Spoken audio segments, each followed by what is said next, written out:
আসসালামু আলাইকুম বন্ধুরা, আশা করি আপনারা সকলেই ভালো আছেন। প্রিয় সুধী, আজকের এই ভিডিওতে আপনাদেরকে বলতে চলেছি ইসলামের একজন বড় নারী ধর্মীয় ব্যক্তিত্ব মহিষী সাধিকার কথা। সুখী জগতে যিনি অত্যন্ত পরিচিত, যিনি তার ভক্তি এবং ধ্যান জ্ঞানের মাধ্যমে আল্লাহর নৈকট্য লাভে সক্ষম হয়েছিলেন, তিনি হলেন হযরত রাবিয়া বসরি রহমাতুল্লাহি আলাইহি। আজ আমরা এই মহিষী নারী সম্পর্কে জানব, তাই পুরো ভিডিওটি শেষ পর্যন্ত দেখার অনুরোধ রইল। হযরত রাবিয়া বসরি রহমাতুল্লাহি আলাইহির পিতার সংসার ছিল খুব অভাবের, শুধু অভাব আর অভাব। কিন্তু সেখানেও সংসার থেমে থাকে না, সেখানেও জীবন আপন ছন্দে বয়ে যায়, নতুন প্রাণ অঙ্কুরিত হয়। আসন্ন প্রসবা এক জননী বুঝতে পারেন তার জঠর থেকে আরও একটি প্রাণ পৃথিবীর আলো বাতাসে অচিরেই মুক্তি পাবে। সময় আসন্ন, আর কিছুক্ষণ পরে হয়তো একটি নবীন প্রাণ তার অস্তিত্ব ঘোষণা করবে। রাত্রিবেলা আলো জ্বালতে হবে, কিন্তু ঘরে এক ফোঁটা তেল নেই। আলো জ্বালবে কি করে? তিনি স্বামীকে এক পড়শির ঘর থেকে খানিকটা তেল ধার করে আনতে বললেন, কিন্তু এর আগে তিনি প্রতিজ্ঞা করেছেন কোনো লোকের কাছে ধার করবেন না।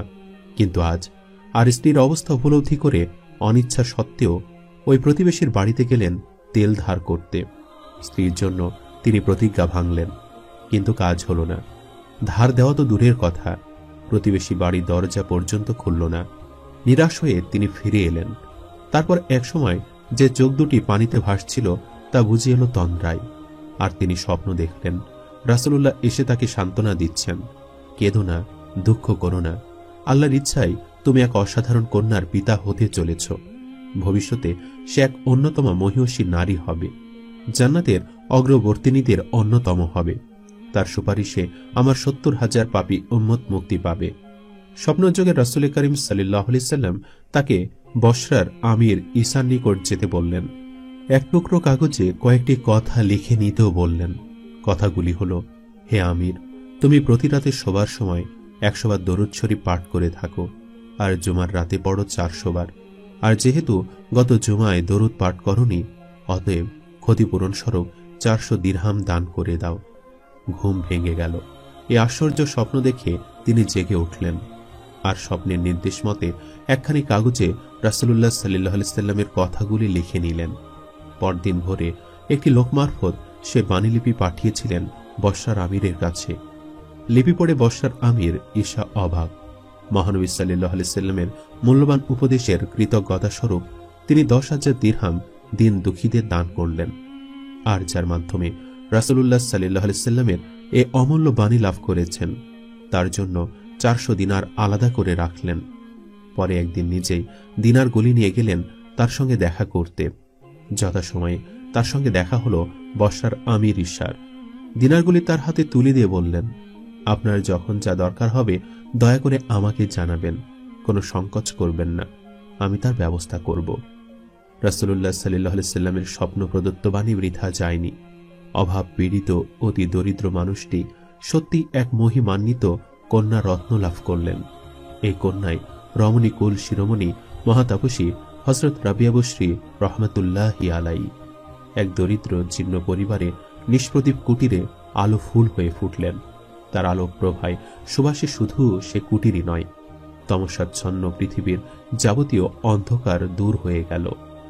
ইরাকের বসরা নগরীতে এক দরিদ্র পল্লীতে জন্ম হয়েছিল এই ধর্মভীরু হযরত রাবিয়া বসরি রহমাতুল্লাহি আলাইহি। হযরত রাবিয়া বসরির জন্ম তারিখ নিয়ে বহু মতভেদ রয়েছে। তিনি ৯৫ হিজরি মতান্তরে ৯৯ হিজরির ৭১৯ খ্রিস্টাব্দের কাছাকাছি সময়ে ইরাকের বসরা নগরীতে জন্মগ্রহণ করেন। তার পিতার নাম ইসমাইল এবং মাতার নাম মাইফুল। তারা দরিদ্র ছিলেন বটে, তবে পরম ধার্মিক ও আল্লাহ ভক্ত ছিলেন। রাবিয়া বসরি ছিলেন ভদ্র, নম্র ও সংযমী। সে সঙ্গে প্রখর বুদ্ধিমত্তার অধিকারিণী ছিলেন তিনি। সবসময় গভীর চিন্তায় ধ্যানমগ্ন হয়ে যেতেন। রাগ, হিংসা, অহংকার তার চরিত্রকে কখনো কলুষিত করতে পারেনি। মোট কথা, আল্লাহর একজন প্রকৃত ওলি হওয়ার জন্য যা যা গুণাবলী থাকা প্রয়োজন, সকল গুণের অধিকারিণী ছিলেন হযরত রাবিয়া বসরি রহমাতুল্লাহি আলাইহি। হযরত রাবিয়া বসরি রহমাতুল্লাহি আলাইহি সকল বিপদ আপদকে পরীক্ষা হিসাবে গ্রহণ করতেন। আর কেনই বা মনে করবেন না, কারণ এই জগতে যারা আল্লাহর বন্ধু হতে চেয়েছেন তাদের ইমানের কঠিন অগ্নি পরীক্ষা দিতে হয়েছে। এ পরিপ্রেক্ষিতেই আল্লাহ তাআলা পবিত্র কোরআনে উল্লেখ করেছেন, তোমরা কি ধারণা করেছ এমনিতে জান্নাতে প্রবেশ করবে? অথচ আল্লাহ তাআলা অবগত আছে তোমাদের মাঝে কে জিহাদ করছে আর কে ধৈর্য ধারণ করছে। সূরা আলে ইমরান আয়াত 142। একসময় রাবেয়া বসরি দাসত্ব জীবনও অতিবাহিত করেছেন। তার মনিব ছিল অত্যন্ত নিষ্ঠুর প্রকৃতির লোক। বিরামহীনভাবে তিনি সকাল থেকে রাত পর্যন্ত কাজ করতেন। মনিবের নির্ধারিত কাজ শেষ করার পর মহান রবের ইবাদতে মশগুল হয়ে যেতেন তিনি। মূলত রাবেয়া বসরির জীবনের উদ্দেশ্য ছিল আল্লাহ পাকের সন্তুষ্টি লাভ করা। জানা যায় এক ঘুটঘুটে অন্ধকার রাতে রাবেয়া যখন আরাধনায় লিপ্ত ছিলেন তখন তার মাথার উপর কোনো শিকল দিয়ে বাধা ছাড়াই একটি ঝাড়বাতি জ্বলছিল, যার আলো বিচ্যুত হয়ে ঘরের চারপাশ আলোকিত হয়ে গেল। এ অলৌকিক ঘটনা দেখে মনিবের পাষাণ হৃদয় গলে গেল। মনিব মনে মনে বলল, হায়, এ আমি কাকে আমার ঘরে দাসী বানিয়ে রেখেছি? সে তো সামান্য নারী হতে পারে না, সে নিশ্চয়ই আল্লাহর প্রিয়জন। এই ঘটনার পরদিন সকালে মনিব রাবেয়া বসরিকে দাসত্ব জীবন থেকে মুক্ত করলেন। হযরত রাবেয়া বসরি রহমতুল্লাহি আলাই খুব অল্প বয়সেই মা বাবার কাছ থেকে কোরআন, হাদিস, ফিকহ শাস্ত্রের ইলম হাসিল করেছিলেন। শিক্ষা অর্জনের ক্ষেত্রে তার কখনো কোনো সংকোচ ছিল না। জীবনে চলার পথে বহু কঠিন পরীক্ষার সম্মুখীন হয়েছেন তিনি। তারপরও আল্লাহর সন্তুষ্টি অর্জনের জন্য কখনো পিছুপা হননি। সে সময়ে একজন মহান সাধক ছিলেন ইমাম হাসান বসরি রহমতুল্লাহি আলাই। রাবেয়া তার কাছে গিয়ে ইলমে তাসাউফ ও মারিফতের সূক্ষ্ম জ্ঞান অর্জন করতেন। হযরত রাবেয়া বসরি রহমতুল্লাহি আলাই ক্রমশ বড় হলেন, কিন্তু সহসা তার পৃথিবী হঠাৎ শূন্য হয়ে গেল।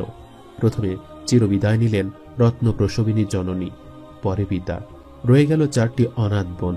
শুরু হলো অস্তিত্ব রক্ষার লড়াই। মা নেই, বাপ নেই, অথচ ক্ষুধা আছে, তৃষা আছে, আছে জীবন। 4 বোনে এর ওর তার বাড়িতে কাজ করতে লাগলো, ঝিয়ের কাজ। কখনো খাওয়া জোটে, কখনো জোটে না। একবেলা আধবেলা খেয়ে বা না খেয়ে তাদের দিন যায়, রাত যায়। তার উপর বর্ষায় দেখা দিল দুর্ভিক্ষ। কে কাকে খেতে দেয়, কেউ বা কাকে দেখে। বাপ মা তাদের আদরের সন্তানদেরও বেঁচে খেতে শুরু করে। তখন কে বা কার? তখন নিজের পেট বড় হয়ে দেখা দেয়, আর কারো কথা মনে আসে না। রাবেয়া বসরি রহমতুল্লাহি আলাইয়ের 3 বোন এ দুঃসময়ে কোথায় যেন হারিয়ে গেল। তাদের আর হদিস পাওয়া গেল না। এখন রাবেয়া বসরি রহমতুল্লাহি আলাই একা বিশাল পৃথিবীতে সম্পূর্ণ একা। অবশ্য আরো একজন আছেন, তিনি অনন্ত করুণাময় আল্লাহ, মানুষের মহান প্রতিপালক। মানুষের জীবনে তিনি জেগে আছেন সর্বক্ষণ। নিঃসঙ্গ অবস্থায় কান্নাকাটি করে কিছুদিন কাটল হযরত রাবেয়া বসরি রহমতুল্লাহি আলাইয়ের। পরে একদিন অনাথিনীকে বাড়ি থেকে তুলে নিয়ে গেল এক পাষাণ হৃদয়, আর তাকে বিক্রি করে দিল ততোধিক কঠোর হৃদয় এক গেরস্তের কাছে। হযরত রাবেয়া বসরি রহমতুল্লাহি আলাই এখন কৃতদাসী। মনিবের বাড়িতে দিনরাত কাজ করেন। এতটুকু এদিক ওদিক হলে কপালে জোটে প্রহার আর নির্যাতন, নিষ্ঠুর গঞ্জনা। এক ফোঁটা আর নেই কোথাও, নেই ভালোবাসা, শুধু কাজ আর কাজ, আর পীড়ন আর যন্ত্রণা। কিন্তু সহ্যেরও একটা সীমা আছে, আর পারেন না হযরত রাবেয়া বসরি রহমতুল্লাহি আলাই একদিন মনিবের বাড়ি থেকে পালিয়ে গেলেন গোপনে। মুক্তি, অবাধ মুক্তি, মুক্তির নেশায় তিনি দৌড়াতে শুরু করলেন। আর দৌড়াতে গিয়ে আচমকা মুখ থুবড়ে পড়লেন মাটিতে, আর একখানা হাত সম্পূর্ণরূপে ভেঙে গেল। আল্লাহ তাকে কোন পরীক্ষার মধ্যে দিয়ে নিয়ে গেলেন হয়তো তখন তিনি তা বুঝলেন না। হাতের যন্ত্রণায় অস্থির হয়ে তিনি হাত ওঠালেন মহান প্রতিপালকের দরবারে। আল্লাহ গো, আমি এক অসহায় দাসী, আমার একখানি হাত গেল, যাক, তার জন্য আমার কোনো দুঃখ নেই। কেবল আপনি আমার উপর প্রসন্ন থাকুন, তাহলেই আমি খুশি। প্রভু আমার, আপনি আমার উপর প্রসন্ন কিনা দয়া করে আমাকে জানান।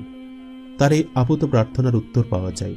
আকাশ থেকে উত্তর আসে, দুঃখ করো না, হতাশ হইও না, দুঃখ কষ্টে ভেঙে পড়ো না। মনে রাখবে, রোজ কিয়ামতে তোমার যে মর্যাদা হবে তা দেশে ফেরেশতারাও ঈর্ষা পোষণ করবে। সবাই তোমাকে মর্যাদা দেবে, অভিনন্দন জানাবে। আকাশবাণী হযরত রাবেয়া বসরি রহমতুল্লাহি আলাইয়ের মনে অঢেল শান্তি এনে দেয়। এখন বড় স্বস্তি তার মনে। এ ভাঙ্গা হাত নিয়ে তিনি আর কোথায় যাবেন? মালিক নিষ্ঠুর হোক, তবু তো মাথা গোজার একটা ঠাঁই আছে ওখানে। 7 পাঁচ ভেবে তিনি আবার মনিবের বাড়িতে ফিরলেন। এবার নিজের জন্য তিনি একটা নিয়ম করে নিলেন, দিনে কাজ, রাতে উপাসনা। আগে রাতের বেলায় কিছু সময় বিশ্রাম নিতেন, এখন থেকে পুরো রাত বরাদ্দ হয়ে গেল আল্লাহর ইবাদত বন্দেগীর জন্য। এক গভীর রাত্রে ঘুম ভেঙে যায় মনিবের। তার কানে এলো কিছু অস্পষ্ট কথার গুঞ্জন। চুপি চুপি বিছানা ছেড়ে সে উঠে এলো। চারপাশে গভীর অন্ধকার, অথচ সে দেখল হযরত রাবিয়া বসরি রহমতুল্লাহি আলাইয়ের ঘরে এক আশ্চর্য আলোর রোশনাই। দেখল হযরত রাবিয়া বসরি রহমতুল্লাহি আলাই তন্ময়চিত্তে অস্কুর উচ্চারণে আল্লাহর উদ্দেশ্যে প্রার্থনা করছেন। প্রভু আমার, আপনি জানেন আমি সারাক্ষণ আপনার ইবাদতে আত্মনিয়োগ করতে চাই, কেননা আপনার স্বস্তি প্রশংসায় আমার চোখের জ্যোতি। আমার যদি সুযোগ ও শক্তি থাকত, তাহলে আপনার ইবাদত ছাড়া এক মুহূর্ত আমি অন্য কাজে নষ্ট করতাম না। কিন্তু কি করব প্রভু, আমি পরাধীনা। ইচ্ছা থাকলেও আমি আপনার ইবাদতে সবসময় উপস্থিত হতে পারি না। আপনার উপাসনায় আমার অনেক দেরি হয়ে যায়। দাসীর এই আকুল প্রার্থনা মনিবের নিষ্ঠুর হৃদয় স্পর্শ করে। তার মনে হয় এ সাধারণ কোনো দাসীবাদী নয়, আল্লাহর প্রকৃত সেবিকা সে। তাকে বন্দিনী অবস্থায় রেখে তার সেবা ও শ্রম গ্রহণ করা ঠিক নয়, বরং এ অশ্রমতী অপাপ বৃদ্ধা বালিকার সেবা করা তার কর্তব্য। মনে মনে সে স্থির করে দাসীকে সে মুক্তি দেবে। ইচ্ছে হলে সেখানে থাকতে পারে অথবা অন্য কোথাও যেতে পারে। আল্লাহ তার হৃদয়ের পরিবর্তন ঘটালেন। পরদিন ভোরে হযরত রাবিয়া বসরি রহমতুল্লাহি আলাইকে সে তার সিদ্ধান্তের কথা জানিয়ে দিল। আল্লাহর প্রতি অসীম কৃতজ্ঞতায় নুয়ে পড়লেন হযরত রাবিয়া বসরি রহমতুল্লাহি আলাই। তিনি এখন এক স্বাধীনা রমণী, স্বাধীনভাবে আল্লাহর ধ্যানে মগ্ন হলেন। সারাদিন সারা রাত অন্তত 1000 রাকাত নফল নামাজ আদায় শুরু করলেন। মাঝে মাঝে যেতে লাগলেন মহাতাপস হযরত হাসান বসরি রহমতুল্লাহি আলাইয়ের আলোচনা সভায়। হযরত হাসান বসরি রহমতুল্লাহি আলাইও তার আলোকময় শিষ্যকে খুবই স্নেহের চোখে দেখতে শুরু করলেন। তাপসী হযরত রাবিয়া বসরি রহমতুল্লাহি আলাই ডুবে গেলেন জ্যোতির সমুদ্রে। কেউ কেউ বলেন হযরত রাবিয়া বসরি রহমতুল্লাহি আলাই প্রথম জীবনে ভক্তি গীতি গাইতেন, পরে সব ছেড়ে শুধু ইবাদতে মগ্ন হন। এই উদ্দেশ্যে তিনি কিছুদিন নির্জন বনভূমিতে বাস করেন। পরে এক নিরিবিলি স্থানে এক উপাসনালয় নির্মাণ করেন, সেখানে ধ্যানরত থাকতেন। অবশ্য শেষ জীবনে তিনি চলে যান পবিত্র মক্কা শরীফে। সেখানে তার আধ্যাত্ম জীবনের পরিসমাপ্তি ঘটে। এ মহিমান্বিতা মহাতাপসীর আলোকোজ্জ্বল জীবনের বিচিত্র পরিচয় ছড়িয়াছে মানুষের মনোলোকে। হযরত রাবিয়া বসরি রহমতুল্লাহি আলাইয়ের জীবনের কয়েকটি ঘটনা বেশ উল্লেখিত। একবার এক দুর্বল গাধার পিঠে মালপত্র তুলে দিয়ে তিনি চলছেন চিরবাঞ্ছিত মক্কা মুআজ্জামায়। রাস্তায় গাধাটি মারা গেল। সঙ্গে লোকেরা তার মালপত্র বয়ে নিয়ে যেতে চাইল। তিনি রাজি হলেন না। অগত্যা তাকে ছেড়ে সবাই চলে গেল। আর তিনি হাত ওঠালেন আল্লাহর দরবারে। প্রভু গো, আপনি আপনার দাসীকে পবিত্র করার দিকে ডাক দিলেন, অথচ গাধাটিকে মেরে ফেলে তাকে এমন বিপাকে ফেললেন। কাজটি কি ঠিক হলো? আল্লাহ তার অভিমান ক্ষুব্ধ হৃদয়ের প্রার্থনার বিচলিত হয়ে মৃত গাধার প্রাণ ফিরিয়ে দিলেন। তার হজ যাত্রায় আর বিঘ্ন ঘটল না। আরেকবার মক্কা শরীফের উপকণ্ঠে নির্জনে তিনি তার প্রভুর কাছে আবেদন জানালেন। তিনি তাকে দেখতে চান। আল্লাহ তাকে খবর দিলেন, তুমি কি চাও দুনিয়া ধ্বংস হোক আর তার দায় দায়িত্ব তোমার উপরে পড়ুক? তুমি কি জানো না আমাকে দেখতে চেয়ে মুসার কি অবস্থা হয়েছিল? আমি তাকে বারবার বাধা দিয়েছিলাম, সে শোনেনি। ফলে আমার নূরের কণামাত্র প্রকাশ করায় তুর পর্বত জ্বলে উঠে শেষ হয়ে গেল। হযরত রাবিয়া বসরি রহমতুল্লাহি আলাই দ্বিতীয়বার যখন হজ যাত্রায় যান, তখন কাবার অদূরে আল্লাহর ধ্যানে মগ্ন হন। হঠাৎ তিনি দেখেন খোদা কাবা তাকে স্বাগত জানাবার জন্য এগিয়ে আসছে। তখন তিনি বলেন, এ ঘর নিয়ে আমি কি করব? আমি ঘরের মালিককে চাই, কেননা ঘরের মালিক নিজেই বলেছেন যে আমার দিকে আধ হাত এগিয়ে আসে আমি তার দিকে এক হাত এগিয়ে যাই। অতএব কেবল কাবা নিয়ে আমি খুশি হতে পারি না। ঠিক এ ঘটনার পরিপ্রেক্ষিতে অন্য একটি কাহিনীও শোনা যায়, যা তাপসী হযরত রাবিয়া বসরি রহমতুল্লাহি আলাইয়ের মর্যাদা বহুগুণ বৃদ্ধি করে। মহাসাধক হযরত ইব্রাহিম আদহাম রহমতুল্লাহি আলাই চলেছেন মক্কা শরীফে। এক পা করে যান আর দু রাকাত করে নফল নামাজ পড়েন, আর পায়ে হাঁটার বদলে হামাগুড়ি দিয়ে যেতে থাকেন। দারুণ কষ্টকর সে হজ যাত্রা। মক্কায় পৌঁছতে তার সময় লেগে গেল 14 বছর। কিন্তু ওখানে গিয়ে দেখলেন কাবা শরীফের জায়গায় কাবা শরীফ নেই। নাকি তার চোখ খারাপ, তাই দেখতে পাচ্ছেন না? তার সংশয় সন্দেহ হতাশার উত্তরে একজন ফেরেশতা বললেন, না, চোখের দোষ না। আসলে এক বৃদ্ধাকে স্বাগত জানাবার জন্য কাবাঘর সাময়িকভাবে তার স্থান ত্যাগ করেছে। কে কে সে? চিৎকার করে কেঁদে উঠলেন ইব্রাহিম আদহাম রহমাতুল্লাহি আলাই। আর তখন লাঠিতে ভর দিয়ে সেখানে উপস্থিত হয়েছেন হযরত রাবিয়া বসরি রহমাতুল্লাহি আলাই। সেই পবিত্র কাবাঘরও ফিরে এসেছে আপন জায়গায়। হযরত ইব্রাহিম আদহাম রহমতুল্লাহি আলাই বললেন, পৃথিবীতে আপনি এক নজির স্থাপন করলেন। হযরত রাবিয়া বসরি রহমতুল্লাহি আলাই বললেন, আপনি তো পথে নামাজ পড়তে পড়তে 14 বছর লাগিয়ে দিলেন, আর দিব্যি হেসে খেলে এখানে এসে হাজির হয়েছি। নজির স্থাপন করল কে? আমি না আপনি? আল্লাহর প্রিয়জনের ও রহস্যময় সংলাপের অর্থ একমাত্র আল্লাহই জানেন। আল্লাহর উদ্দেশ্যে তাপসী হযরত রাবিয়া বসরি রহমতুল্লাহি আলাইয়ের প্রার্থনা কোন ত্রুটি বিচ্যুতির কারণে আল্লাহ যদি তার হজ কবুল না করেন, তাহলে সেটি তার পক্ষে চরম বিপদ স্বরূপ। সে বিপদের পুণ্য অর্জনের সৌভাগ্য যেন তার হয়। অতঃপর হজ সম্পন্ন করে তিনি বসরায় ফিরে আসেন। পরবর্তী 1 বছর গভীর সাধনায় মগ্ন থেকে আবার হজের ইচ্ছা করেন। মনে মনে ঠিক করেন, গতবার কাবা তাকে সম্মান জানিয়েছে, এবার তিনি তাকে সম্মান জানাবেন। পরবর্তী ঘটনা বর্ণনা করেছেন হযরত ফারমাদি রহমাতুল্লাহি আলাই। তিনি বলেন, এবার বসরার এক বনাঞ্চল থেকে হামাগুড়ি দিয়ে তিনি হজ যাত্রায় বেরিয়ে পড়েন। আর দীর্ঘ 7 বছর কৃচ্ছ সাধনার পর আরাফাতের ময়দানে পৌঁছান। তখন এক দৈববাণী হয়, তুমি যদি চাও তবে তোমার কৃচ্ছ সাধনার পুরস্কার স্বরূপ আমি এখনই আমার নূরের এক ঝলক দেখাই। হযরত রাবিয়া বসরি রহমাতুল্লাহি আলাই বলেন, না প্রভু, আমি নূরের তাজালি দেখার যোগ্য নই। আমি দরিদ্র চাই। দারিদ্র আমার ক্রোধ ও দুর্ভিক্ষ স্বরূপ আসমানি স্বর তরঙ্গায়িত হয়। অবশ্য যদি ওই প্রেমিক ও আমার মধ্যে একচুলও ব্যবধান না থাকে, তবে সে কথা আলাদা। আল্লাহর প্রতি তার কি অবিচল আস্থা ছিল, একটি ঘটনার বিবরণ থেকে তা স্পষ্ট হয়। একদিন 2 জন দরবেশ এলেন তার সঙ্গে দেখা করতে। দুজনেই ক্ষুধার্ত, কিন্তু ঘরে মাত্র 2 খানা রুটি। হযরত রাবিয়া বসরি রহমাতুল্লাহি আলাই তাই এনে দিলেন অতিথিদের সামনে। ঠিক তখনই দরজায় এক ভিক্ষুক, সেও কিছু খেতে চায়। তাপসী হযরত রাবিয়া বসরি রহমাতুল্লাহি আলাই রুটি 2 খানা তুলে এনে তাকেই দিলেন। বলা বাহুল্য, এতে অতিথিরা অসন্তুষ্ট হলেন। কিন্তু কিছুক্ষণ পরে অন্য বাড়ির এক দাসী 1 গোছা রুটি ও মাংস এনে রাবিয়া বসরি রহমাতুল্লাহি আলাইকে দিলেন। তিনি গুনে দেখলেন রুটি রয়েছে 18 খানা। দাসীকে বললেন, তোমার ভুল হয়েছে, উনি অন্য কারোর জন্য রুটি পাঠিয়েছেন, আমার জন্য নয়। দাসী বলল, না, আমার ভুল হয়নি, এগুলি আপনার জন্যই। কিন্তু হযরত রাবিয়া বসরি রহমাতুল্লাহি আলাই তা মানবেন না, রুটি ফিরিয়ে দিলেন। যে গৃহকর্ত্রী রুটি দিয়েছিলেন তিনি দাসীর মুখে বিবরণ শুনে আরো 2 খানি রুটি দিয়ে আবারও তাকে পাঠালেন। এবারে রুটির সংখ্যা 20, আর আপত্তি উঠল না। প্রসন্ন চিত্তে হযরত রাবিয়া বসরি রহমাতুল্লাহি আলাই অতিথিদের আপ্যায়িত করলেন। তার এ আচরণের রহস্য কোথায়? অতিথিরা কৌতূহলী হয়ে উঠলেন। রহস্য উদ্ঘাটন করে তিনি জানালেন, মাত্র 2 খানা রুটি 2 জন দরবেশের হতো না। এর জন্য তিনি বড় অস্বস্তিতে ছিলেন।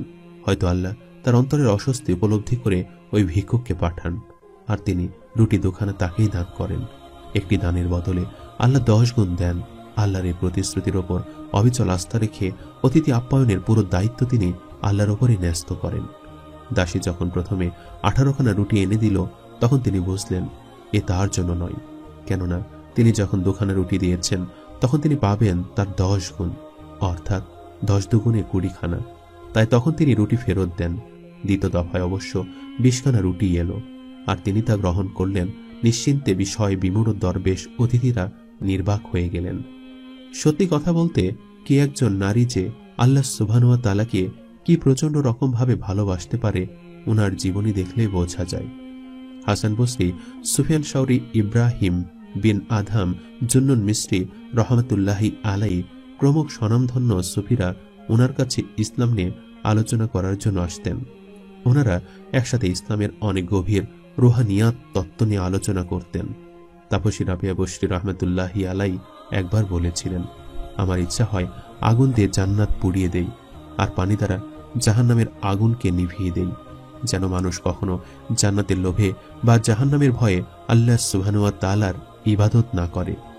উনি আরেকবার মুনাজাতের সময় বলছিলেন, হে আল্লাহ সুবহানাহু ওয়া তাআলা, আমি যদি জান্নাতের লোভে তোমার ইবাদত করি, তাইলে আমি যেন কখনোই জান্নাতে না যাই, আর আমি যদি জাহান্নামের ভয়ে তোমার ইবাদত করি, তাইলে আমার ঠিকানা আখিরাতে যেন জাহান্নাম হয়। কিন্তু আল্লাহ, আমি যদি শুধু তোমার ভালোবাসায় তোমার ইবাদত করি, তাইলে আমি যেন কখনোই আখিরাতে তোমার শাশ্বত রূপ মাধুরী থেকে এক মুহূর্ত বঞ্চিত না হই। হে আমার প্রভু, এ জগতে আমার তাকদিরে যা আছে তা তুমি তোমার শত্রুদেরকে দিয়ে দাও, আর আখিরাতে আমার তাকদিরে তুমি যা রেখেছ তা তুমি তোমার মুমিন বান্দাদেরকে দিয়ে দাও। পরকালে আমার জন্য শুধু তুমিই যথেষ্ট। একবার হাসান বসরি ওনাকে জিজ্ঞেস করে, আচ্ছা রাবেয়া, আল্লাহর প্রতি ভালোবাসা কি জিনিস? তখন রাবেয়া বসরি রহমতুল্লাহি আলাই উত্তর দিল, সৃষ্টির আদি হইতে অন্ত পর্যন্ত উহা বিদ্যমান থাকিবে, এবং 18,000 মাখলুকাতের মধ্যে যে কেউ উহার এক ফোঁটা পান করিয়াছে সে খোদার সহিত মিলিত হয়ে আত্মবিস্মৃত হইয়া গেছে। তারপর হাসান বসরি ওনাকে জিজ্ঞেস করে, আচ্ছা রাবেয়া, তুমি এই উচ্চ মর্তবা কিভাবে লাভ করলে?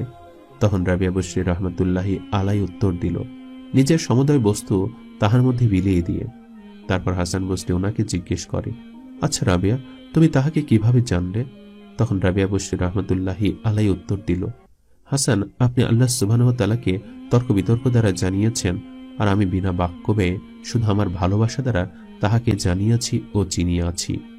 তারপর হাসান বসরি ওনাকে জিজ্ঞেস করে, আচ্ছা রাবেয়া, তুমি বিয়ে করছো না কেন? তখন রাবেয়া বসরি রহমতুল্লাহি আলাই উত্তর দিল, বিয়ে তো তারই দরকার যার দেহ আছে, কিন্তু আমার তো শরীরই নাই।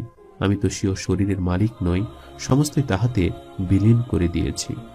এই মহিষী নারী সারা জীবন চিরকুমারী ছিলেন। মূলত আল্লাহ সুবহানাহু ওয়া তাআলার প্রতি ওনার ভালোবাসা এত প্রচন্ড ছিল যে এই ভালোবাসার ভাগ উনি আর কোনো ব্যক্তিকে দিতে রাজি ছিলেন না।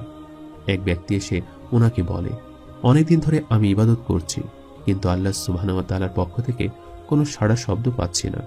তখন রাবেয়া বসরি রহমতুল্লাহি আলাই উত্তর দিল, বারবার আঘাত করো, দরজা ভেঙে যাবে।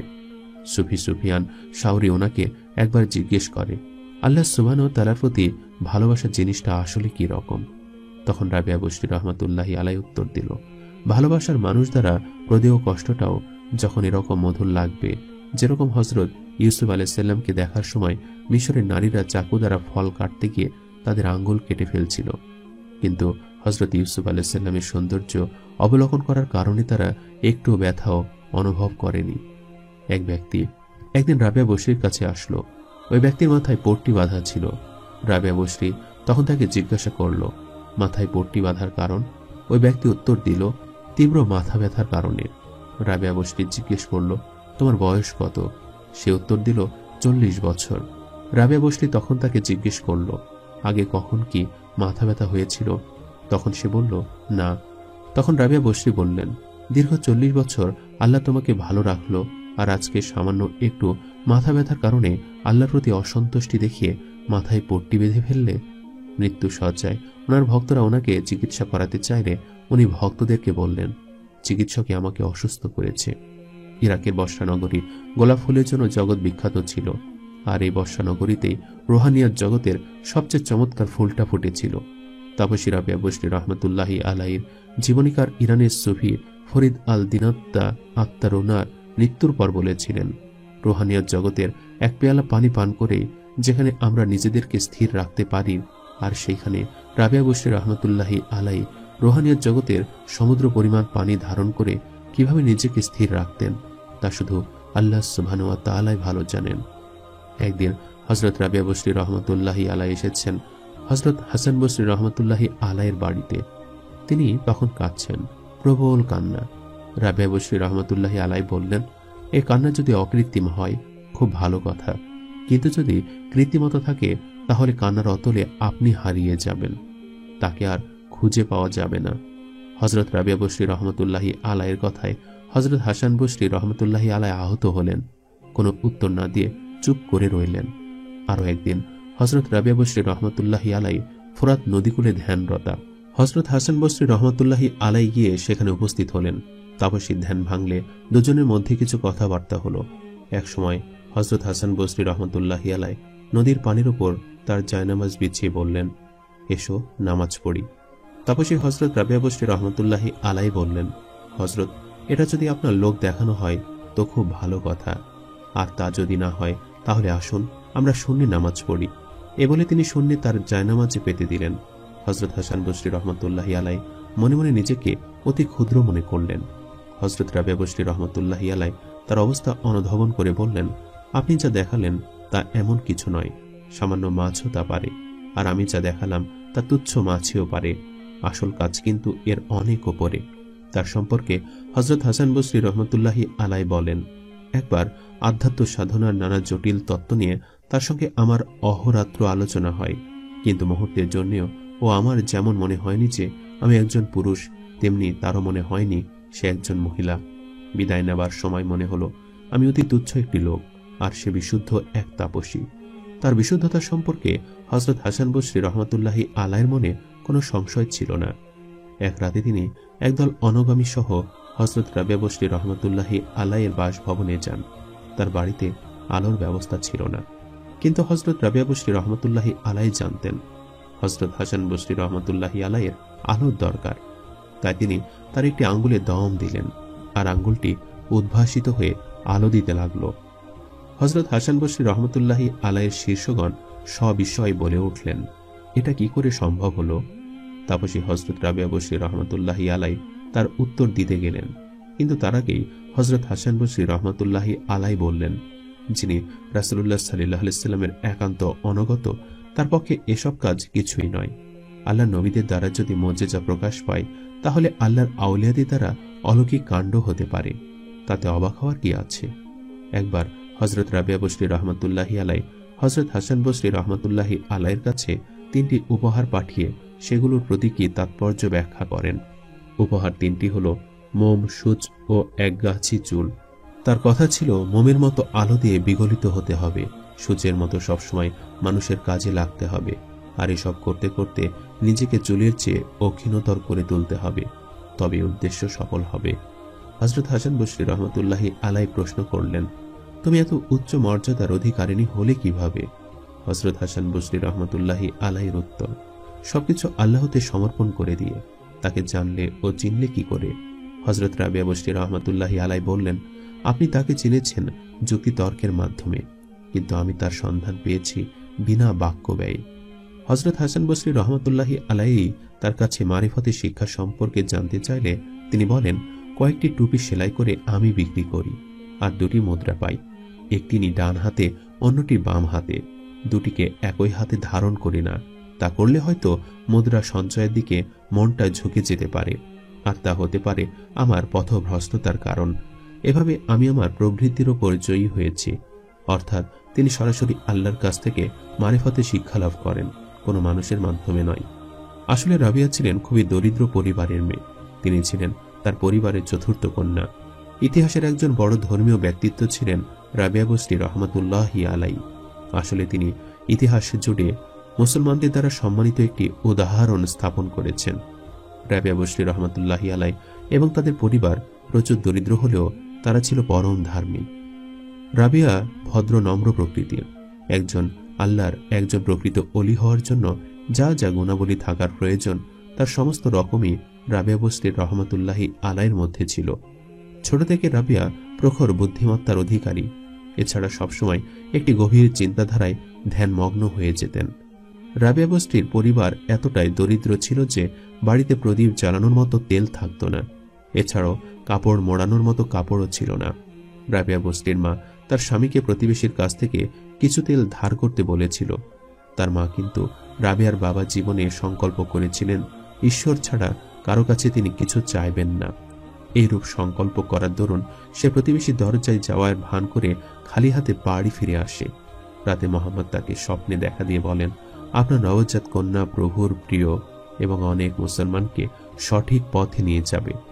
আপনি বছর আর আমিরের কাছে যান এবং তাকে একটি চিঠি পেশ করুন। তাকে এই বার্তাটি লেখা উচিত। আপনি পবিত্র দুরূদ প্রতি রাতে 100 বার এবং প্রতি বৃহস্পতিবার রাতে 400 বার পাঠ করুন।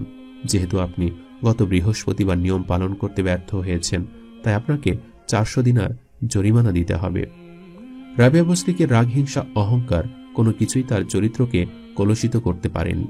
রাবিয়া তার জীবনের বিপদ আপদগুলিকে কখনোই ভয় পেতেন না, বরং তিনি পরীক্ষা হিসাবে সেগুলিকে গ্রহণ করতেন। বিপদ আপদগুলিকে কখনোই ভয় পেতেন না, বরং তিনি পরীক্ষা হিসাবে সেগুলিকে গ্রহণ করতেন। রাবিয়া বসরি যে মনিবের কাছে কাজ করতেন, সে ছিল প্রচুর নিষ্ঠুর প্রকৃতির লোক। তাকে সকাল থেকে সন্ধ্যা পর্যন্ত বিরামহীনভাবে কাজ করাত। মনিবের নির্ধারিত কাজ শেষ করার পর মহান রবের ইবাদতে মশগুল হয়ে যেতেন রাবিয়া বসরি। তার মূলত উদ্দেশ্য ছিল আল্লাহ পাকের সন্তুষ্টি লাভ করা। একদিন রাবিয়া বসরির সাথে একটি আশ্চর্যজনক ঘটনা ঘটে। যখন সে আরাধনায় লিপ্ত ছিলেন, তখন তার মাথার ওপর কোনো শিকল দিয়ে বাধা ছাড়াই একটি ঝাড়বাতি ওপরে জ্বলতে দেখা গিয়েছিল।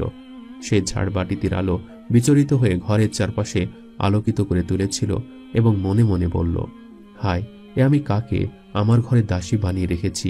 এ তো সামান্য মেয়ে হতে পারে না, এ হলো আল্লাহর প্রিয়জন। এরূপ ঘটনা ঘটার পরে মনিব তার পরের দিন সকালে রাবিয়া বসরিকে দাসত্ব জীবন থেকে মুক্তি দিয়ে দেন। রাবিয়া বসরি তার জীবনে অনেক লেখাপড়ার সুযোগ না পেলেও খুব অল্প বয়সেই মা বাবার কাছ থেকে কোরআন, হাদিস, ফিকহ শাস্ত্রের জ্ঞান অর্জন করেই যোগ্য হয়ে ওঠেন। আসলে ছোট থেকে রাবিয়া বসরির মধ্যে জ্ঞান অর্জনের ক্ষেত্রে কখনো পিছুপা হননি। তৎকালীন সময়ে একজন মহান সাধক ইমাম হাসান বসরির কাছে গিয়ে ইলমে তাসাউফ ও মারিফতের সূক্ষ্ম জ্ঞান অর্জন করেন। পরবর্তীতে রাবিয়া একজন কবি হিসাবে পরিচিতি লাভ করেন। খুব অল্প বয়সে রাবিয়া বসরির পিতার মৃত্যুর পর থেকে রাবিয়ার পরিবারে নেমে আসে আরও অভাব অনটন। তিনি তার বোনদের থেকে বিচ্ছিন্ন হয়ে গিয়েছিলেন এবং আল্লাহর প্রতি প্রার্থনা করতে মরুভূমিতে চলে গিয়েছিলেন। একজন তাপস্বী হিসাবে অর্ধ নির্জন জীবন যাপন করতে শুরু করলেন। রাবিয়া বসরিকে প্রায়শই সাধু নারীদের রানী হিসাবে উল্লেখ করা হয়। রাবিয়া বছরে ঈশ্বরের প্রতি বিশুদ্ধ নিঃস্বার্থ ভালোবাসার জন্য পরিচিত ছিলেন। তিনি প্রার্থনা করলেন, হে প্রভু, আমি যদি নরকের ভয়ে তোমার উপাসনা করি, তবে আমাকে জাহান্নামে পুড়িয়ে দাও। যদি আমি জান্নাত কামনা করার কারণে তোমার ইবাদত করি, তাহলে আমাকে জান্নাত থেকে বাদ দাও। কিন্তু আমি যদি শুধু তোমারই জন্য তোমার উপাসনা করি, তবে তোমার অনন্ত সৌন্দর্যকে অস্বীকার করো না। আসলে এ রাবিয়া বসরি ছিলেন ইসলামের ইতিহাসের সবচেয়ে বিখ্যাত এবং প্রভাবশালী ত্যাগী মহিলা, যিনি চরমপূর্ণ এবং ধার্মিকতার জন্য বিখ্যাত। একজন নিবেদিত তপস্বী তাকে জিজ্ঞাসা করেছিলেন যে কেন তিনি রাত দিন উভয় সময় 1000 প্রণাম করেন। তিনি উত্তরে জানিয়েছিলেন যে আমি এর জন্য কোনো প্রতিদান চাই না, আমি এটা করি যাতে আল্লাহর রাসূল সাল্লাল্লাহু আলাইহি সাল্লাম কিয়ামতের দিন এতে আনন্দিত হন এবং নবীদেরকে বলবেন, একজন মহিলার বিষয় খেয়াল করুন, আমার সম্প্রদায় সম্পূর্ণ করেছে। রাবিয়া বসরি তার আত্মত্যাগ এবং ঈশ্বরের ভক্তি তীব্র ছিল। তিনি ঈশ্বরের নিকটবর্তী হওয়ার জন্য তার জীবনকে উৎসর্গ করেছিলেন। রাবিয়া বসরি, যিনি ঐশ্বরিক প্রেমের মতবাদকে উপস্থাপন করেছিলেন এবং ব্যাপকভাবে প্রাথমিক ত্যাগীদের মধ্যে সবচেয়ে গুরুত্বপূর্ণ বলে বিবেচিত হয় এমন একটি ধার্মিকতার পদ্ধতি যা শেষ পর্যন্ত সুফিবাদ হিসেবে চিহ্নিত হবে। অনেক পণ্ডিতদের মতে রাবিয়ার শিক্ষা ধর্মীয় জগতে স্থায়ী প্রভাব ফেলেছিল। রাবিয়া বসরি ঈশ্বরের প্রতি শক্তিশালী প্রেম এবং তার জীবন উৎসর্গ করার জন্য প্রচুর পরিমাণে সুপরিচিত ছিল।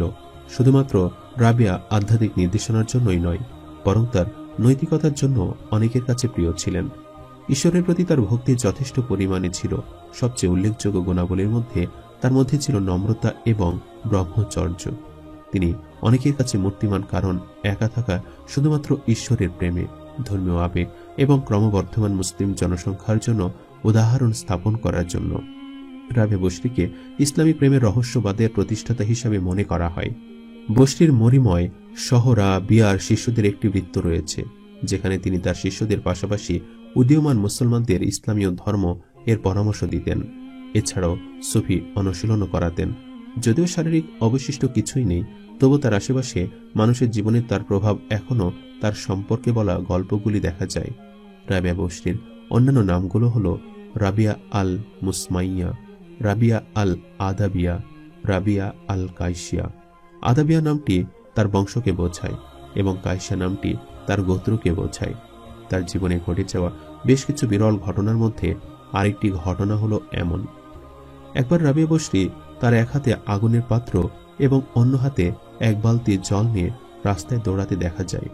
যখন তাকে জিজ্ঞেস করা হয়েছিল যে তিনি কি করতে চাচ্ছেন, তিনি বলেন যে আমি জাহান্নামের আগুন নিভিয়ে দিতে চাই, জান্নাতের পুরস্কারগুলো পুড়িয়ে ফেলতে চাই, এ সমস্ত জিনিসগুলো আল্লাহর পথে বাধা দেয়।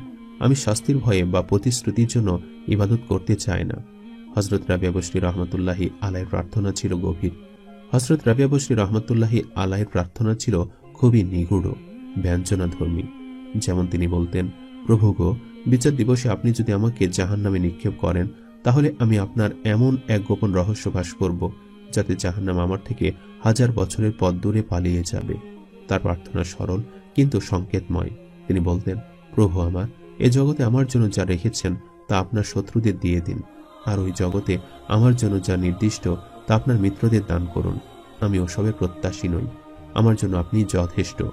জাহান্নামের ভয়ে আমি যদি আপনার উপাসনা করি, তাহলে আপনি আমাকে জাহান্নামে ছুড়ে দিন, আর জান্নাতের আশায় যদি আপনার ইবাদত করে থাকি, তাহলে আমাকে তা থেকে বঞ্চিত করুন।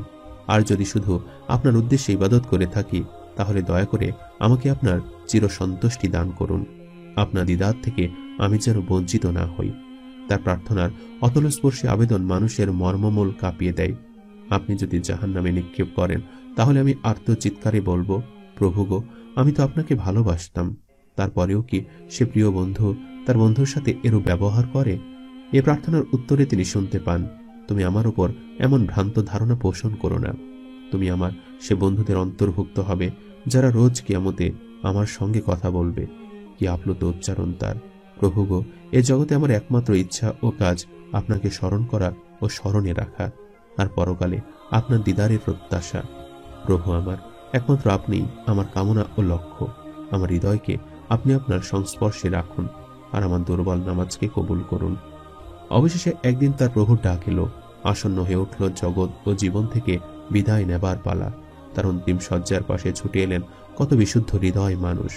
হযরত রাবিয়া বসরি রহমতুল্লাহি আলাই তাদের বললেন, আপনারা দয়া করে আল্লাহর দূতগণের জন্য জায়গা করে দিন, তারা আসছেন। তারা কথায় সবাই বাহিরে চলে গেলেন, আর ঘরের দরজা বন্ধ করা হলো। বাহিরে দাঁড়িয়ে তারা শুনতে পেলেন, হে পবিত্র আত্মা, তোমার প্রভুর দিকে সানন্দে প্রত্যাবর্তন করো। কিছুক্ষণের স্তব্ধতা পরে সবাই যখন তার ঘরে এলেন আবার, তখন দেখা গেল হযরত রাবিয়া বসরি রহমতুল্লাহি আলাইয়ের প্রাণহীন দেহ পড়ে আছে। শেষ উপাসনা শেষ করে তিনি যেন চিরনিদ্রায় শায়িত।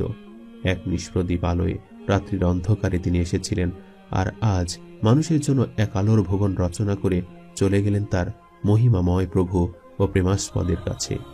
আল্লাহর বিধিবিধানের এতটুকু ব্যত্যয় ঘটেনি তার জীবনে। আল্লাহর সন্তুষ্টি ও সংস্পর্শ ছাড়া অন্য কোনো ইচ্ছার অনবর্তী হননি কোনোদিন। মৃত্যুর পর তাকে এক শুভ্র হৃদয় স্বপ্নে দেখেন। তাকে প্রশ্ন করা হয়, কবরে মুনকার নাকির আপনাকে কি প্রশ্ন করেন, আর আপনি বা তার কি উত্তর দেন? তিনি বলেন, তারা জিজ্ঞেস করেন, বলুন আপনার প্রভুকে। আমি বলেছিলাম, দয়া করে আপনারা আল্লাহর কাছে ফিরে গিয়ে আমার এই কথাগুলো তাকে বলুন যে, জগতে এত লোক থাকা সত্ত্বেও আপনি এবালা দাসীকে ভুলবেন না। আমি তো আপনাকে ছাড়া আর কাউকে বন্ধু বলে জানি না। তা সত্ত্বেও আপনি কিভাবে অন্যকে পাঠিয়ে জিজ্ঞেস করছেন, বলো তোমার প্রতিপালককে। কত আলোকোজ্জ্বল মানুষ তার পবিত্র কবর জিয়ারতে গেছেন, আর উজ্জ্বলতর হয়েছেন আরো। একদিন তার কবরের পাশে দাঁড়িয়ে হযরত আসলাম রহমতুল্লাহি আলাই ও হযরত নিজামী তুসি রহমতুল্লাহি আলাই জিজ্ঞেস করেছেন, হে তাপসী রাবিয়া বসরি, আপনি তো গর্ব করতেন ইহকাল ও পরকাল থেকে মুক্তি লাভ করেছেন। এখন বলুন, আপনি কি অবস্থায় রয়েছেন? উত্তর এলো, আমি ইহকালে যা দেখেছি এবং এখনো যা দেখছি, আপনাদের ভাগ্যেও যেন তাই হয়। সম্মানিত দর্শক, ভিডিওটি আপনাদের কাছে কেমন লেগেছে তা আমাদের কমেন্ট করে অবশ্যই জানাবেন, আর সবাই আমাদের সাথেই থাকবেন। আজ তাহলে এই পর্যন্তই। আপনারা ভালো থাকবেন, সুস্থ থাকবেন। আল্লাহ হাফেজ।